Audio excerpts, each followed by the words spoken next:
Royal PVC trim and wainscoting solutions offer the look and feel of wood without the maintenance. Royal molding and trim comes in a wide variety of profiles, thicknesses, and lengths that make projects like adding wainscoting simple to elevate the look of any room. For this project, you'll need several Royal trim and molding products, including 1x6 PVC trim board, quarter rounds, and 5 3/4 inch wainscoting planks, along with Royal 1x4 and 1x2 trim board products. First, determine what height you'll make your wainscoting and chair rail design. Consider using a level to draw a line around your room at the height you prefer. Next, using Royal 1x6 boards, measure and cut baseboards to fit around the entire perimeter of your room.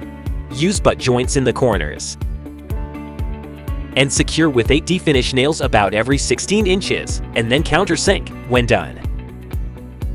To complete the baseboard step, measure and miter cut Royal quarter rounds, secure with 8D finish nails, and then countersink.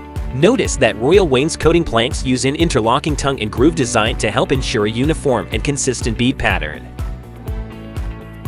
Now, add Royal 5 3/4 wainscoting planks. Cut all planks to the correct height before adding to your walls. Start in a corner, place on top of the baseboard, and trim the edge if required. Apply wall paneling adhesive to the back of the planking and press firmly to ensure maximum adhesion. Now, you're ready for the chair rail buildup. First, cut and butt joint the 1x4 trim board to fit around the perimeter of your room. Place each piece along the top edge of the wainscoting planks with 8D finishing nails. Continue with assembly and countersinks. Now, caulk seams with latex caulk and fill your nail holes with DAP all-purpose painter's putty. Paint to match other millwork with 100% acrylic latex paint, as desired. And now, your wainscoting project is complete.